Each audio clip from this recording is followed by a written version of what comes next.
You are listening to the Horse Radio Network, part of the Equine Network family. What a beautiful day for horses in the morning. You are listening to the #1 horse podcast in the world. Here is your entertaining look at the horse world and the people in it.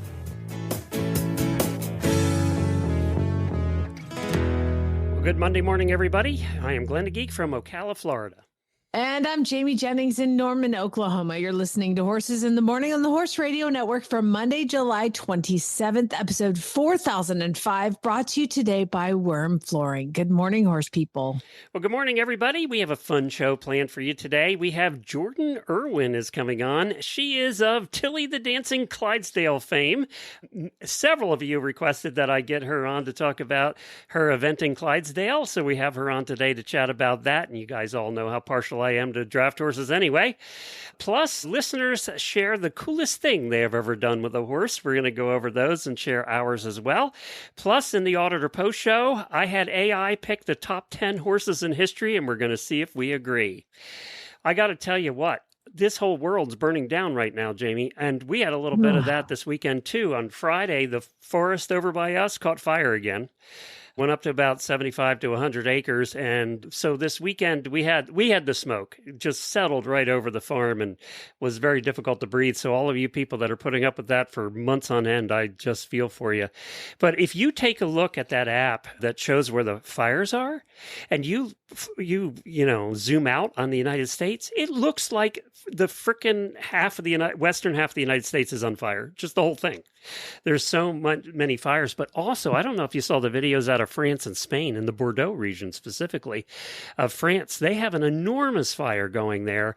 The whole town's being evacuated, but one of the things I did see a video of was one of the equestrian centers there near Bordeaux actually got cut off.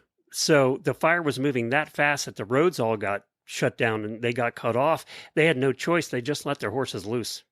And there were videos of the horses running down the roads because they couldn't get out with trailers and they couldn't get in with trailers. So, and I've heard that, we've heard from in the past people doing that it's better than them being locked up, right? They can then at least try and find their own way. But yeah, it's bad over there too. So This is just awful. That's heartbreaking. Yeah. That is just the word. That is just one of those decisions you just hope you never have to make. So bless those poor people who have to do it and have done it that we know of. Our thoughts are with everybody around the world who are dealing with these fires this year. And they're having the same heat we are. And I know you're going to be up to, but like 107 this week. We were 107 yesterday. Like real temperature. My car said 107. I was like, no. So Chad yesterday was flying planes in Arizona and they actually had to break because it was so hot. The air conditioner broke on the plane, like those coolant, whatever. And he had to basically start over twice and never even got out of Phoenix. It was so hot in Phoenix that the planes were breaking. Well, can you imagine how hot those runways must be? They've got to be, 150, 60 degrees on the runway itself. And especially in Arizona. And so he's like, we were sitting in the cockpit and it was 102 in the cockpit. And we were like, okay, everybody out. Yeah. That means it's 105 in the back. Yeah, exactly. Oh, God. Anyway, we're thinking about all of you this week. I know that even in Europe, you're roasting, and certainly we are here too. So we need a blanket of rain around the world, please. We do. We could use some. Today. We haven't had any in like 3 weeks, and that's why we're getting forest fires here again. So yeah, we'll take it too. Daily Whinnie time.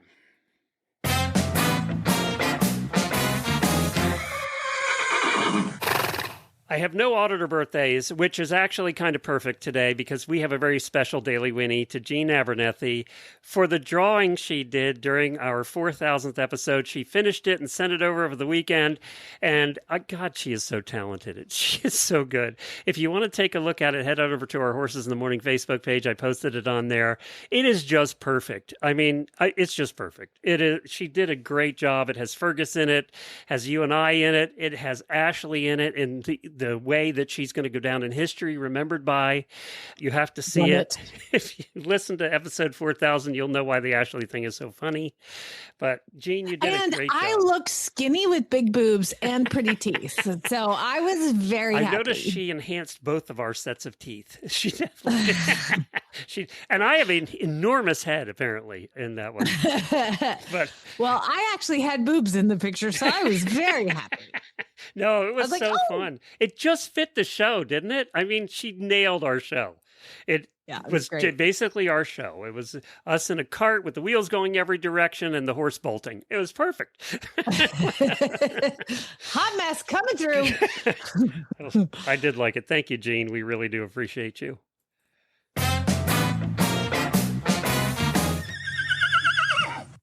Well, I would like to give a daily Winnie to Royal Vista, the equine facility near us. I found out that they are actually one of the largest rescuers from auctions, like horse auctions. They go to the horse auctions and they buy mares that would be on a truck to Mexico. So they buy all these mares and they give them this home on like, thousands and thousands of acres. And all they have to do for the rest of their life is make pretty babies, fancy babies. So the babies are so fancy that they're carrying, they're very well taken care of. It's a whole awesome circle. So if you remember, Glenn, about maybe a month ago, Royal Vista called me. They're like, we've got a bunch of babies. And I was I'm good. And so they talked to me about them. And the thing is with these babies, they bought all the mares at a auction. And so they weren't fancy. Like Butters is well bred with quarter horse semen from around the local areas. But there were 3 mares that they bought from an auction and they all 3 had babies, but they don't know what any of them are. So I said, well, I don't want one, but I will tell you that I will come out and make videos of these babies and we post them online.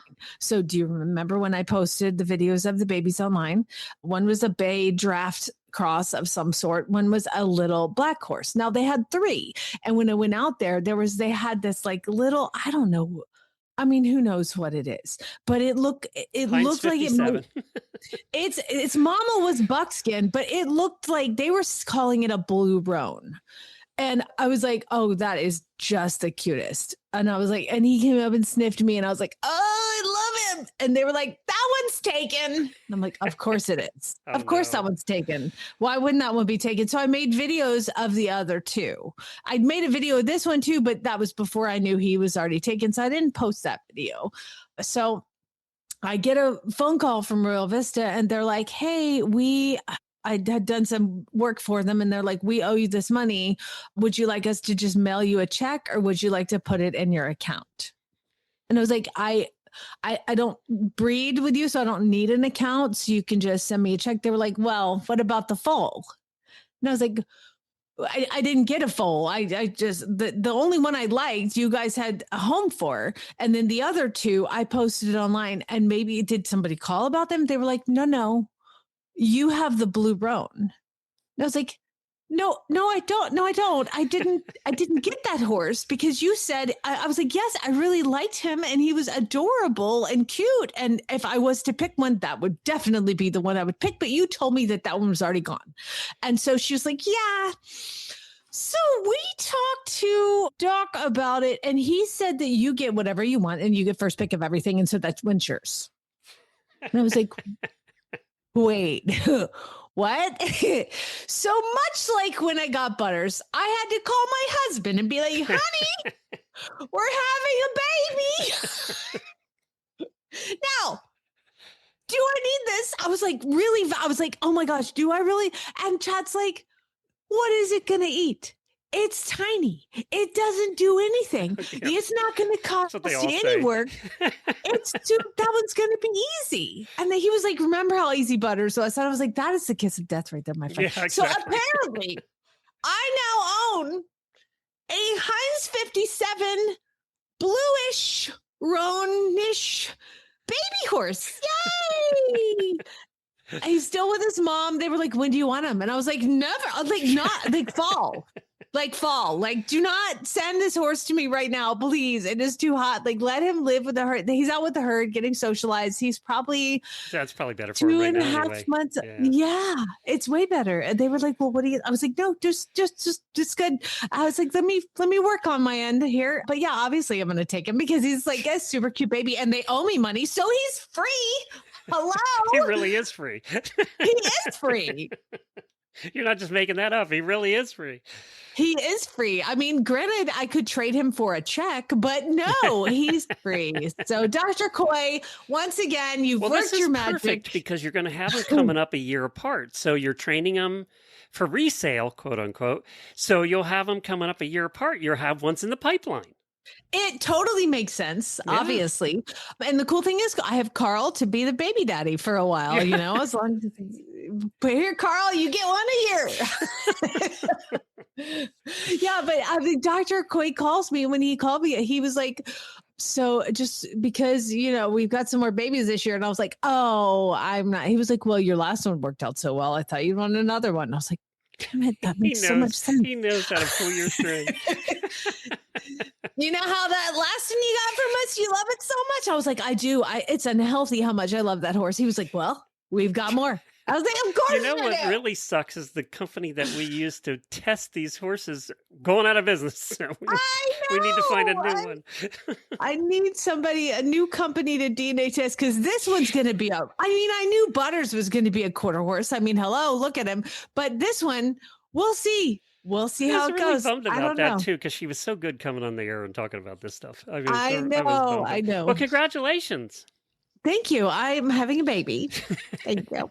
He's a little boy, little colt. God, you are going to have nothing but gray white horses on that farm. No, do you know what's crazy? Is like I was like, okay, because I didn't have that color.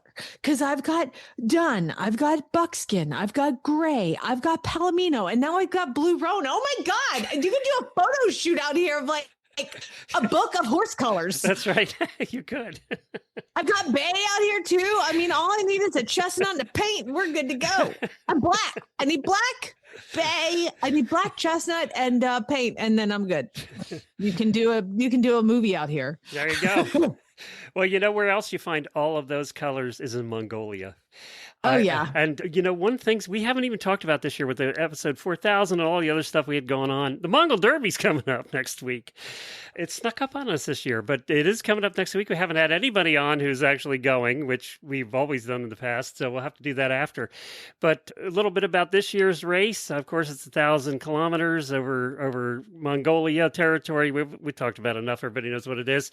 When does it start? August 5th. August 5th. They're actually heading over this week for camp. Remember, they do 4 days of pre-race training camp. And they're heading over, but I have some stats here for you. It was $17,500 to enter this year. And that money goes towards, they actually give that money to the herding families that provide the horses. So, and they also have vet teams there that look after the horses and help local families with the horses and all that kind of stuff. So that's what they do with the money. And also running an event like this isn't cheap. So the first-time Derby riders, there are 40 riders that are first-timers, and there's 4 that have ridden Derbies before, but they were all Gaucho Derby riders. Oh, so nobody's ridden the Mongol Derby this year. It looks like we don't have any repeats. The starting lineup is 13 different countries, 17 from the USA, 8 from the UK, Ireland, 6 Australia, 3 Canada, and then spread a bunch of ones across different countries. The age breakdown, the youngest competitor is 21 years old, and the oldest is 64. So over the next couple of episodes, I'll provide a little more detail about the favorites and a couple of the cool stories that are happening around some of the riders, so you have somebody to follow dots with. And then, of course, we always get the winners on after. But I just didn't want to overlook the Mongol Derby because it's coming up, and I know a lot of you watch dots for the entire time the Mongol Derby's going. Also, something positive happened in racing over the last week, and that's the California Horse Racing Board approved some new rule amendments establishing uniform maximum age limits for all 3 racing breeds in the state, thoroughbreds, quarter horses, and standardbreds. So the way it's going to be is thoroughbreds and quarter horses over the age of 10 can't race anymore. So they're putting a limit on that at the age of 10. Wow. Which I didn't know there weren't limits anyway, but I guess there weren't because we talk about these campaigners every once in a while, right? I've had 2 that came to me that retired at 10. You don't hear about it too often. I actually thought it would be a little lower than that. I thought it would be 8. But what do I know? And it's 14 for standardbreds. So those suckers go forever, and they race 1 billion times a year. I know. They like race to exercise. Yeah. So, and they said, and additionally, this is one that I really do like. Maiden horses older than 6 will be no longer eligible to start. So, maiden meaning they haven't won a race. Maiden horse? No, maiden means they haven't. Yeah, you're right. I'm seeing a maiden races. But does that mean they haven't won a race, or they haven't been in the placings? Well, maiden horses, like they haven't won. Well, that's what I thought. Like, so when you start out like a maiden claiming, like these are all horses that haven't won races. So that's good. So if you haven't won a race by the time you're 6 years old, you're out. Yeah, which you should be. I mean, the horse, obviously, if he doesn't win a race by the time they're 6, they don't have it. But also, another thing that happened is they highlighted the fact that they had 51 catastrophic horse deaths last year, and for the fiscal year 25-26, and that's down from 345 in 2008. Wow. So, and we have seen that across the board. They're really working hard to make the services, and also all these new rules they have coming out is helping the horse deaths. So good things coming out of California. We hope that that other states Hold pick on. up on those things too. Wait. Did you just say that sentence again? I know. I know. It's a weird sentence. I'm sorry. I apologize. That was weird. And for all of you that want to yell at Jamie about that live in California, it's Jennifer at horseradionetwork.com. You know that nobody knows that better than the people living in California. On that note, let's hear from Worm Flooring. Worm Flooring now does your trailer roof. Leaky roofs are a common problem in horse trailers and RVs. Worm Flooring's revolutionary silicone-based coating creates a barrier against the heat and wet. First, it seals your roof to stop leaks before they start. Second, it reflects back nearly 90% of those nasty UV rays, keeping your trailer or barn up to 60 degrees cooler on a blistering day. So ditch the duct tape and buckets. Invest in a long-lasting peace of mind with Seal and Chill. It's applied by pros for a flawless finish and is only $7.50 per square foot. That's a steal for a cooler, drier, happier trailer or RV, which means happier horses and happier people. Head over to wormflooring.com now to find a dealer near you. That's WERM flooring.com. Well, Jamie, our guest today was requested by several of our listeners. I got messages from a couple of them that said, look, you have to have this girl on who rides Tilly the Dancing Clydesdale. And then when I did some more research, and me being a Percheron person, I was like, yes, we definitely have to have Jordan on. Jordan is the one who rides Tilly. Hey, Jordan. Hi, good morning, everybody. First of all, where are you located? We are up in Michigan, so nothing super crazy, but with the best of both worlds, we all 4 seasons, sometimes in one day. So it's a good spot to be. We have the biggest state we have for listeners is Michigan. So you're right up there. Oh, really? Awesome. Yep. Well, good to virtually meet everyone. Well, now you're an eventer and do lots of other things as well, but I want to focus on Tilly. When did this horse come into your life? This horse was a horse that came in, it was the summer of 2014. It was a friend of mine that was coming to look for boarding for a horse and, was looking for board. So she comes over and goes, I have a 3-year-old Clydesdale. I just bought it. My husband doesn't know I have it. And we're like, okay. I'm like, well, what do you do with it? It's hard to hide one of those. That's exactly what I was thinking. She had it.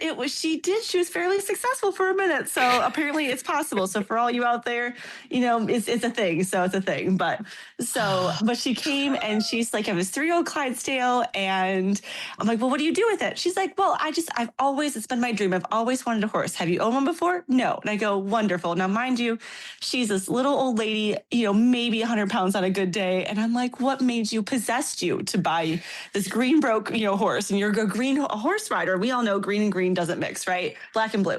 So I was like, well, you need to get tack for this horse. Everything's obviously custom made because she's big, and I was like, she needs a job. She can't just sit here at this farm. So we just kind of started riding her, and I just trained her like any other horse we would be, and kind of just every day was something new.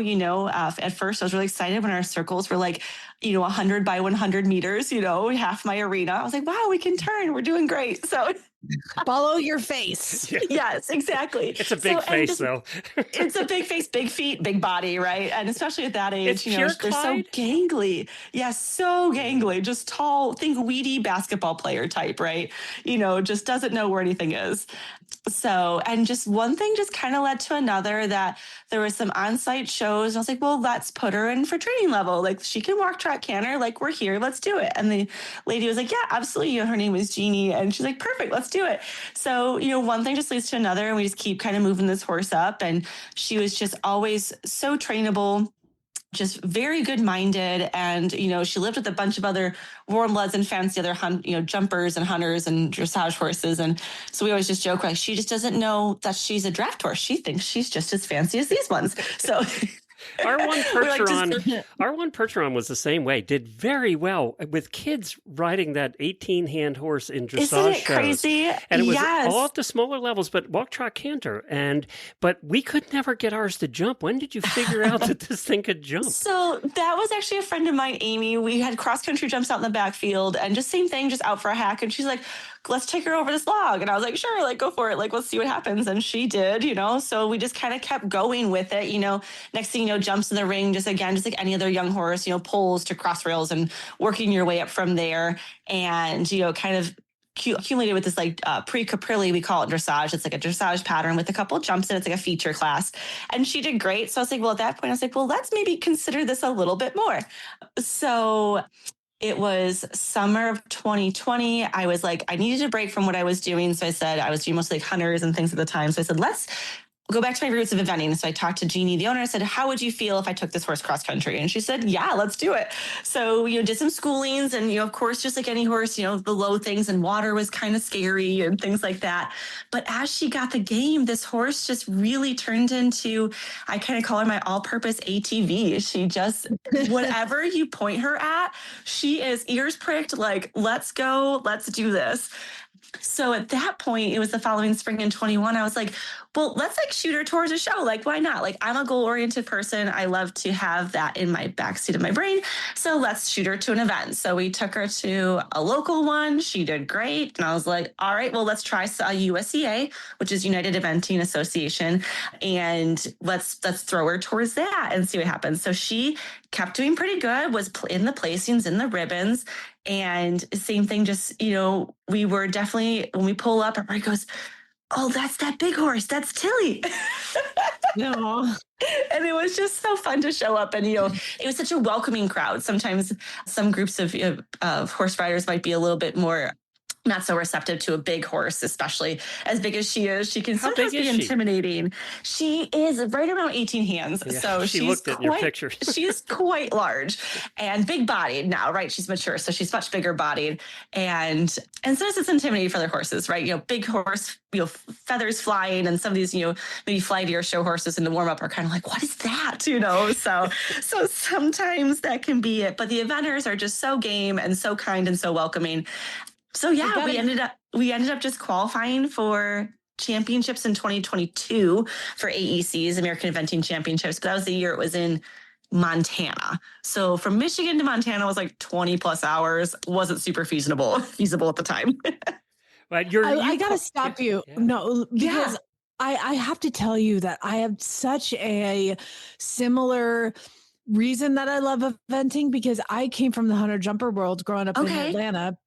And then when I moved to Kentucky, I started eventing, and I had a chestnut thoroughbred that I did hunters with, and everybody else had bay thoroughbreds. And oh my God, how could you dare ride a chestnut when everybody has a bay? You're supposed to bay. Like, those people won.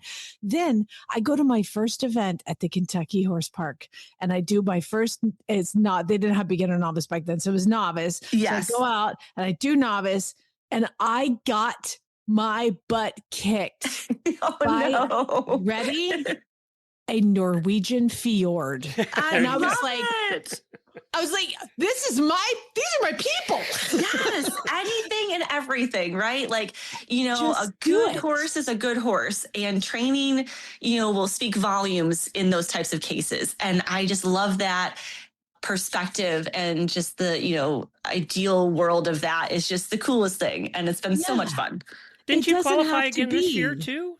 I did. Yes, we are championship? actually qualified. Yeah, we qualified this year for eventing championships. It's this August, end of August at the horse park in Kentucky. So I was on pins and needles because, it's a very competitive entry process. It feels super quick at the lower levels. So you bet your butt I was up at midnight the night it opened, clicking my entry in, woke up and was like, I'm going to get in this horse show. We're going to make it. It's going to happen this year because she's 15. She's a big girl. She owes me nothing. So, I'm kind of hoping this is kind of our last, so we do beginner novice, nothing crazy, 2.7, but again, big girl, a lot of galloping, jumping, things like that. So kind of my big goal this year is like, let's do that. And she maybe do a step down level or something from there, just to keep her sound and happy. So I was like, we're going to do it. So it took a couple days to get that confirmation email to say, yep, you're in. We'll see you in Kentucky. And I was so excited. Well, I'm watching your show jumping and just one of the videos that you've posted and you're going like a bending line to the right. And I'm like, turn. She's a big horse to package, and it's super fun. And thankfully, like the judging, because obviously the base scores in dressage, right? So you have to, it's still very subjective where, it's does the judge, there's still some human component to it. It's not just, did you knock a rail? Yes or no, black and white. So thankfully the judging has been pretty good to us where I think the judges do look at it to see, hey, that's a lot of work up there. Like this is not some push button horse. I mean, granted, she's very well trained, but that's a big horse to package. It's a 20 by 40 meter ring. That's a small dressage ring. Oh, God. It comes up very quickly in that arena on a very big horse, let me tell you. So that's 4 strides. Here's where we try. Here's trot, ready, set, go, balance, canter, walk, turning circles, whatever. Every stride is being ridden for. So thankfully, the judging's been pretty good about it. Where I feel like I get, they're like, that's a lot of work up there, and it's done well, and it just makes me so happy to see that our partnership can speak volumes on that. I've known the horse now 12 of those 15 years, and that's just super cool to know that I've got a horse that'll go to bat to me for me any day of the week, which is just the coolest thing. Yeah. And the other thing I saw was that you put kids up there too, and we did the same thing. My wife taught lessons on that 18-hand percher for 5-year-old kids. I love it, and everyone says because most of those videos are of my daughter. She's 4 years old now. She's precious. Thank you. Yeah. So I rode Tilly pregnant. Like I know people are sometimes like up in the air, but again, depends on your horse and your how comfortable Jamie you are. Rode things till like she that. was 9 months. Yeah, I think I was like 38 weeks or something. Granted, we were walking by that point, of course, but nope. I remember I have videos like I was lunging her like 2 days before because I was adamant my horse was going to stay in work. I wasn't going to lose anything out of it. So I got this big belly. I'm lunging this horse around because I'm like, nope, we're staying fit. So it's going to happen. Glenn, you're exaggerating. I did not ride till 9 months. I rode till 8.5. So watch it. Okay. Yeah. Still a long time. That's a long time. Right. So, but I mean, my daughter was out at the barn within the first few days, right? Come up to meet Tilly. There's some great pictures of Tilly nuzzling her and checking out the car seat carrier and stuff. And, and you figure it out as a new mom, I don't always have someone with me to watch the baby. So I would time it to hopefully have her nap in her stroller. I'd ride around and then like 20 minutes in, she wakes up crying. So then I'm off pushing the stroller, trying to get her to sleep and walking Tilly next to me and down the driveway.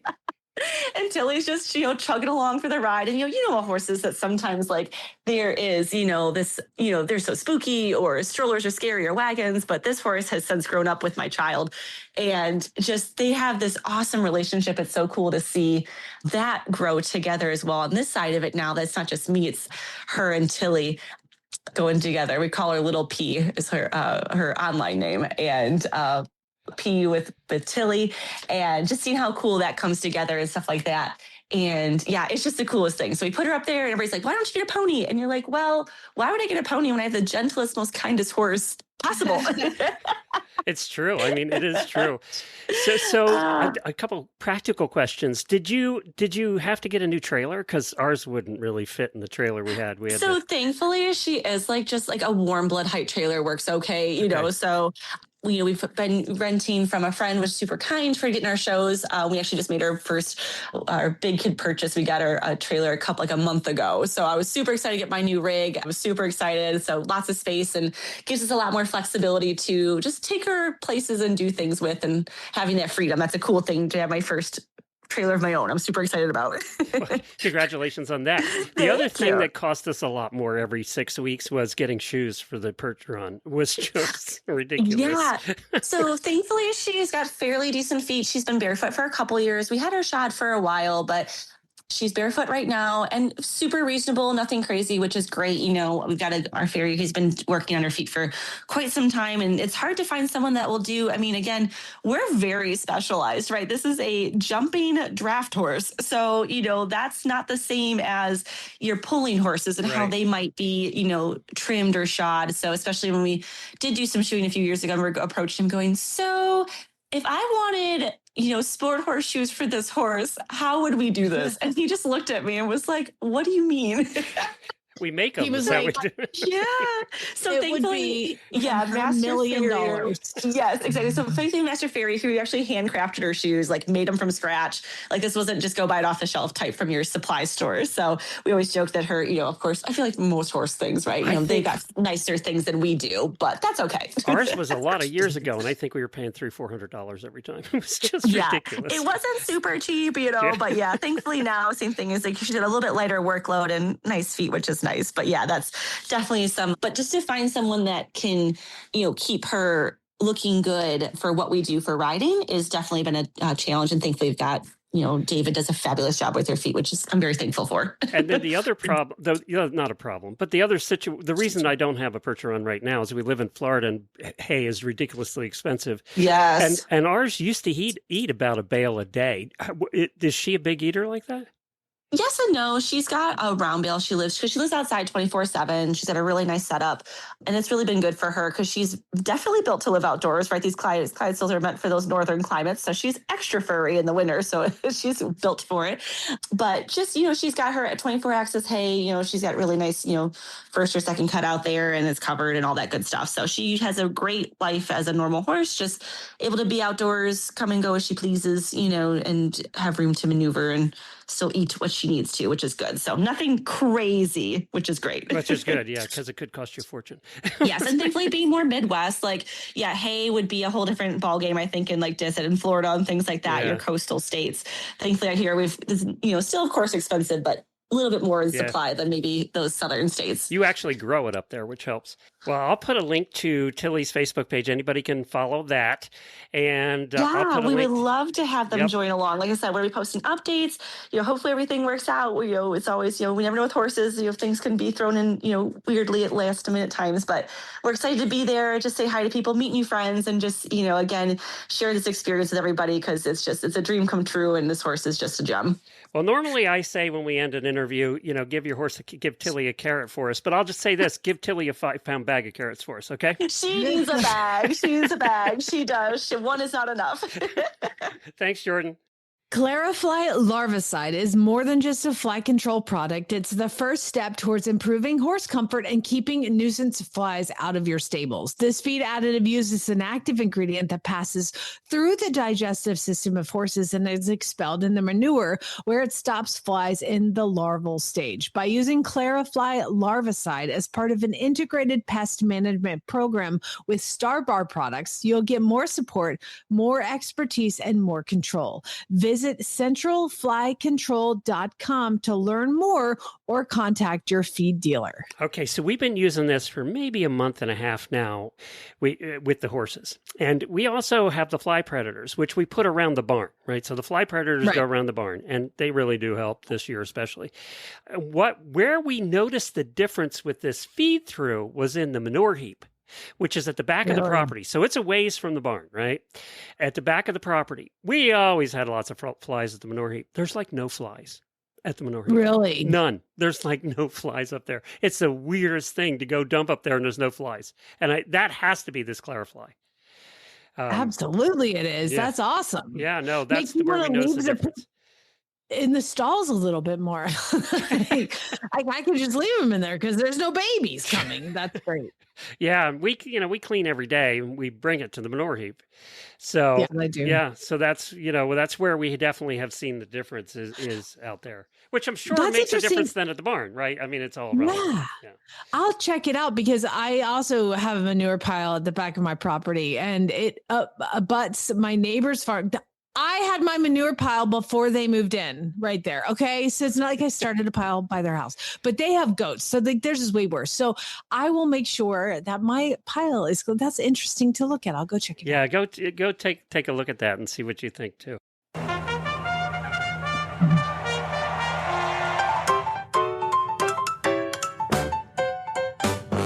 It's time for This Day in Equine History, and I just have a couple of stories for you today. On this day in 1863, during the opening months of the American Civil War, the U.S. War Department officially recognized its mounted forces into the United States Cavalry. And this led to the establishment of the Central Cavalry Bureau, which standardized horse I can never say that word, procurement. The getting of horses. Getting horses. Yeah. Veterinary care, shoeing, and training methods. It standardized all of that stuff. And they actually procured, why can't I say that word? Over 200,000 horses for the Union effort. Do you want to hear what some of the requirements 200,000 horses? Yeah. You want to hear what the requirements were for being an army horse in those days? Now, I think this changed as the war went on and they just would take anything. But okay, I'm going to see how many of my horses would qualify. Okay. All right, good. So they must be between 15 and 16 hands. That's most of yours. Some of yours. No. Let's see.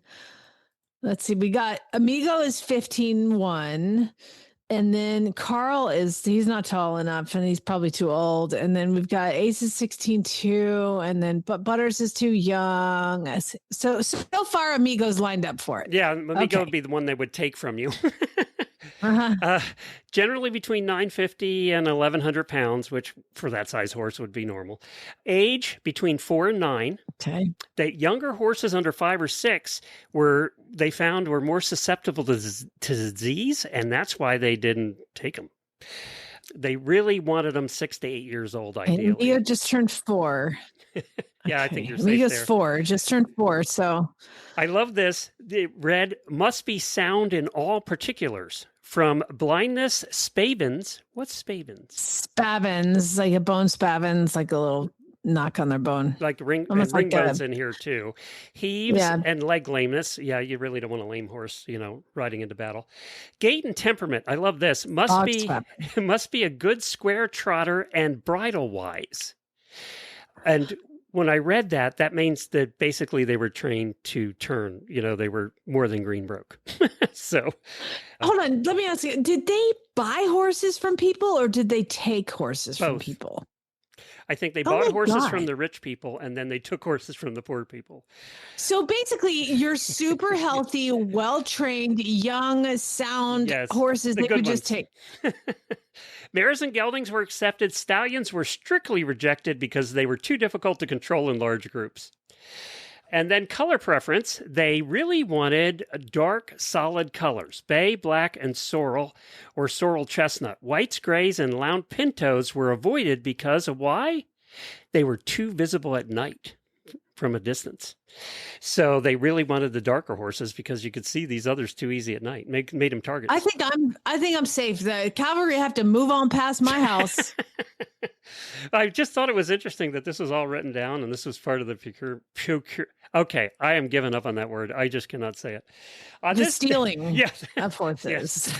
On this day in 1934, Canadian show jumping Hall of Famer Jim Elder was born. Elder competed in 6 Olympic Games across 5 decades, winning Olympic team gold in Mexico in 1968 and team bronze in Stockholm in 1956. He helped pioneer Grand Prix jumping in North America and was appointed an officer of the Order of Canada for his lifelong contributions to equestrian sport.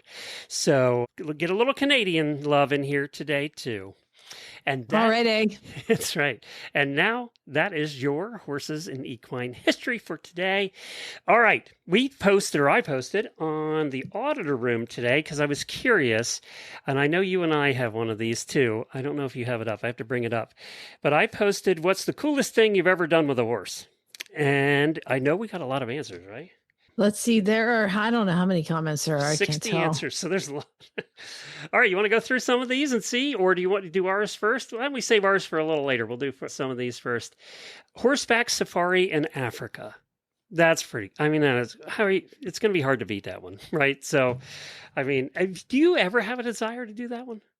Oh my gosh, Yes? absolutely. I want to run away from a rhinoceros. Like that is what like my life dream is to get chased by a hippo. Okay. Like bring it. I want all of it. I want to ride through a tree and look up and be like, holy crap, there's a lion above me.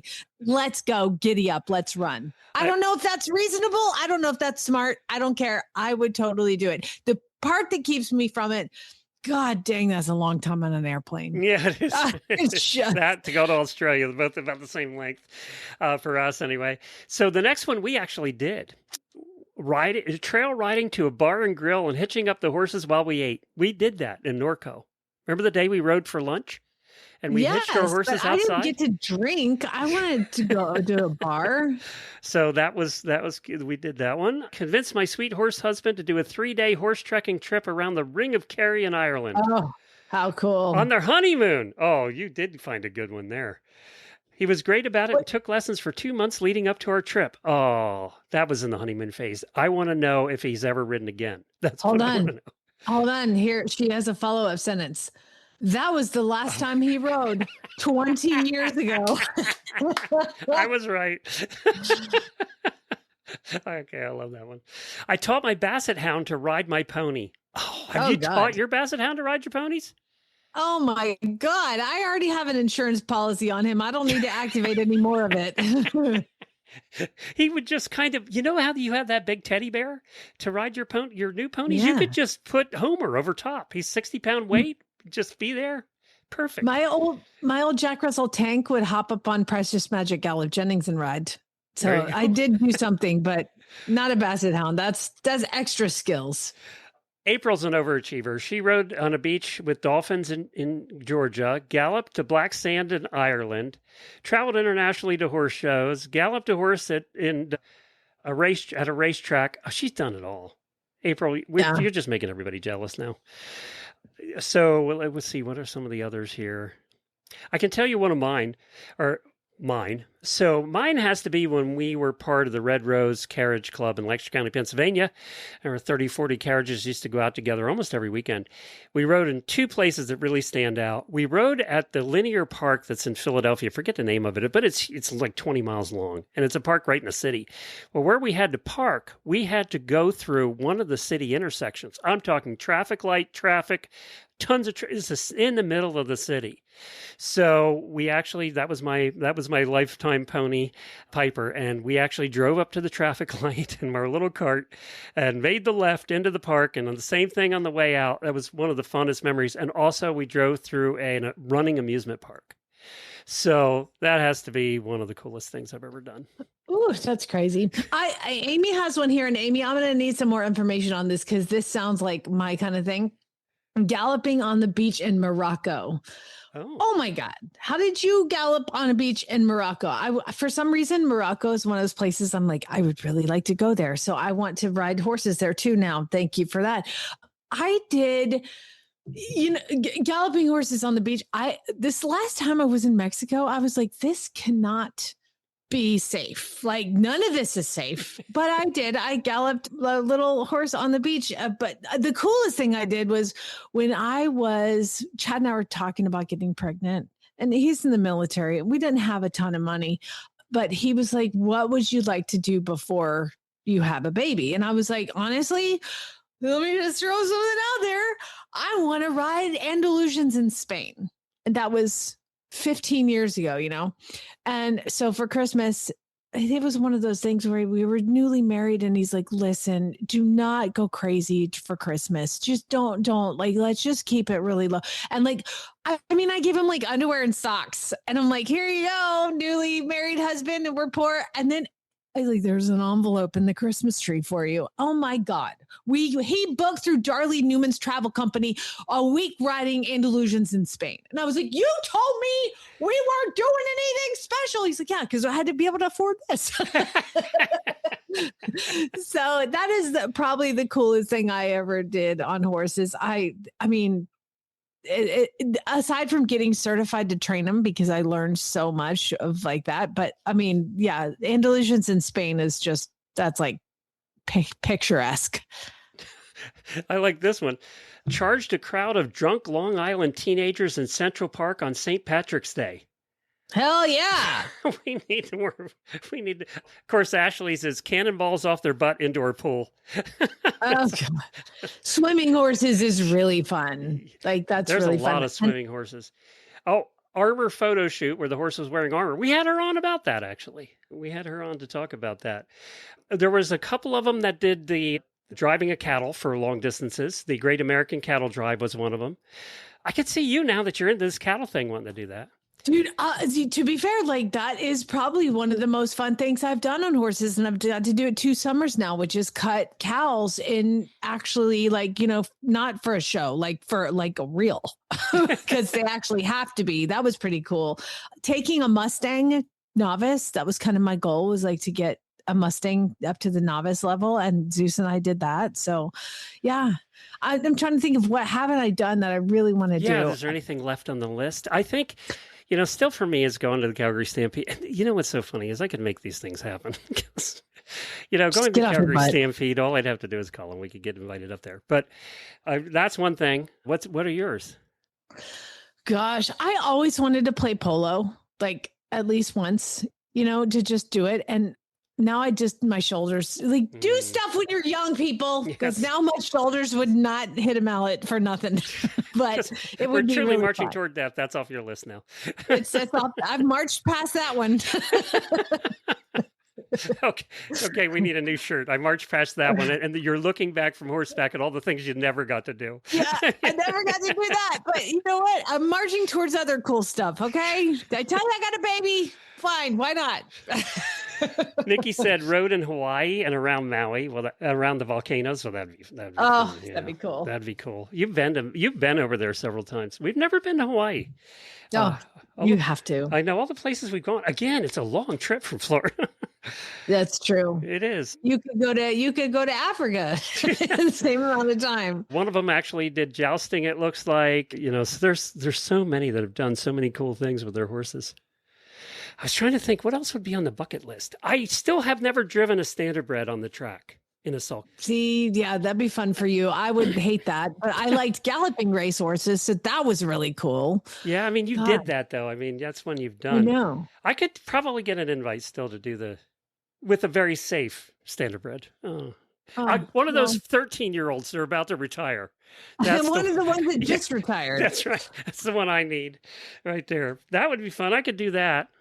And the other thing I've always wanted to do, and you and I have talked about this 100 times, and I could probably make this happen if I really worked at it. I've always wanted to do work on the chuck wagon on a cattle drive. Yeah, that's a really weird life goal. I know. I want to serve food in the wilderness off of a wagon. Do it, and I think I could make that happen. So I don't know why I haven't. Anyway. It's a good list. Thank you for putting all of your fun things you've done with horses. A lot of you have done some cooler things than we ever will. And you know what? What's your saying? Marching toward death. Get it done now. I mean, I have marched past my polo playing days, sadly. So let's see here, people. What else do we need to catch up on? Who knows? You know what? I should fly to California and buy a 3-year-old Andalusian stallion. Why wouldn't I do that? Oh, wait. Do we want to talk a list of like the coolest things we've done or the dumbest thing? That's next. That's what the next one. For next Monday, we'll post that one. Yes. Right. What are the dumbest things you've done? Yeah. Okay, that's next Monday. We'll post that. I have a few on that list too. Hold on, I got to write a book. I'll read from my memoirs. Did we do the dumbest thing? Yeah, dumbest things, and then another one could be, what's the horse you regret buying and why? Because we all have those too. I think if you've had horses for any period of time. But then you have to wheel it around to like, what is the horse you regret the most, but what is the one you are so happy you bought? Like, don't just be all negative. But the dumbest thing we've ever, I'm going to have a segment called How Am I Not Dead? Another t-shirt. We need to get on this t-shirt thing. How am I not dead? By the way, I'm working on a way that you could do a digital download of the artwork for the 4000s because people have requested it, or t-shirts or mugs or something. I'm working on that now. We're trying to get a place set up so to make it easy, and then we'll just donate whatever usually you don't make money on that stuff, but we'll donate whatever money's made to Horse and Hound or somebody. So we're working on it now to try and get that done. So we'll let you know when we have that. Auditors, hang on. We'll have a post show for you. Otherwise, get your weird news in to weirdnews@horseradionetwork.com. And tomorrow we have Solange is going to be here with her riding episode. So you can look forward to that tomorrow. And Solange, of course, joined us on the 4000th. So thank you to Solange for that as well. So you can look forward to that tomorrow. We'll have a full week of shows for you coming up. Baby, here we go. I'm going to have to build another one. Basically 3.